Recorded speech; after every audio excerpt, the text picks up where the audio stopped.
A British man has been arrested and detained in the United Arab Emirates after wearing a Qatar football shirt.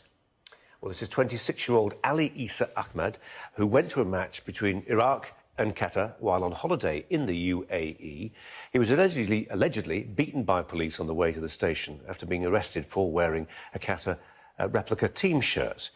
When he reported the abuse, it's claimed he was charged with wasting police time and making false statements. Joining us from Spain is Radha Stirling, who is the founder and CEO of the group Detained in Dubai, which specialises in the UAE civil and criminal justice systems. Radha, welcome to you. The authorities, by which I mean the UAE embassy here in London, has said that this man's injuries were, quote, self-inflicted. Yes, certainly. It is the UAE's new pattern to issue counter-narratives to the press. We've seen that in cases such as Sheikh Latifah, Matthew Hedges, and we're seeing it over the Gulf with Saudi denying allegations regarding Khashoggi. The UAE also claimed that he made a confession.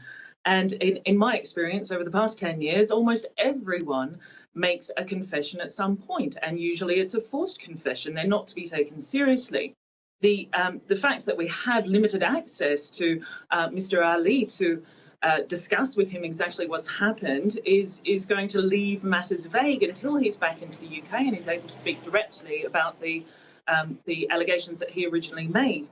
If indeed he did return to the police to make a complaint about mistreatment and was then charged with slandering the government, essentially, that's highly concerning. Are you concerned about his current whereabouts, his condition, and what the future holds for him? Yes, certainly. I mean, he's now in Sharjah, which is one of the less developed facilities in the UAE.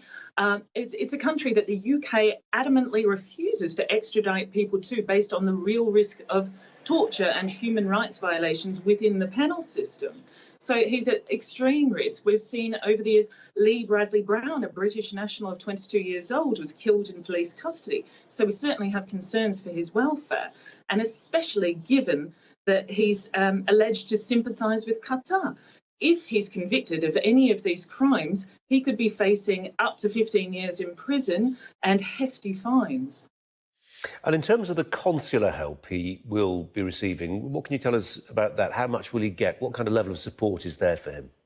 Well, the UK government over the past 10 years has been largely inactive, but recently, especially with the case of Matthew Hedges and also another British girl, Asa Hutchinson, earlier this year, we've seen people like Priti Patel and also Jeremy Hunt has been extremely active in trying to diplomatically resolve the arrests of British nationals abroad. We saw it with Matthew Hedges, and I'm hoping that this pattern of intervention is going to continue. I think that the UK needs to stand up to a country like the UAE, which is the most likely country for Brits to be arrested abroad and denied due process.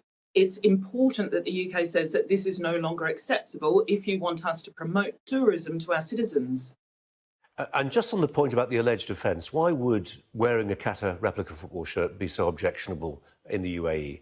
Well, certainly with the disputes among Saudi, the UAE and Qatar at the moment, it's extremely tense situation. Qatari fans were not allowed to attend this match.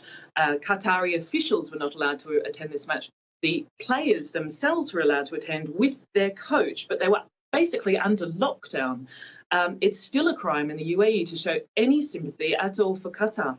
And it's disturbing that they would even hold a match there with these laws active that could render any fan promoting Qatar a criminal, essentially, and subject to 15 years in prison.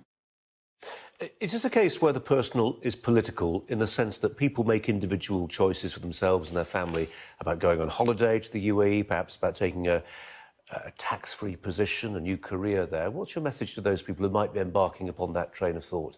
The real issue with the UAE, as far as I can see it, is that they are trying to promote themselves as something that they are not. The legislation hasn't caught up to some of the attitudes that they want to have. For example, Sheikh Mohammed has really promoted Dubai as a kind of playground for tourists and wealthy investors, but he hasn't. And you know, we have bars serving alcohol, which is again illegal. We have so many contradictions that the law hasn't caught up to reflect what they want the UAE to ultimately become. So anyone who goes there is actually at risk of arrest, and the laws are enforced arbitrarily. the people can be subject to a false allegation. No evidence is required to secure a conviction or an arrest, and people are at great risk. I don't think that the British government has really done enough to convey just how serious false allegations and how regular these kind of legal abuses are. They've advised us on what the laws are, but they haven't advised us on how the laws have been manipulated by locals, by police, and by corrupt officials. Radha Stirling from Detained in Dubai. Thanks very much indeed for your time. Thanks a lot.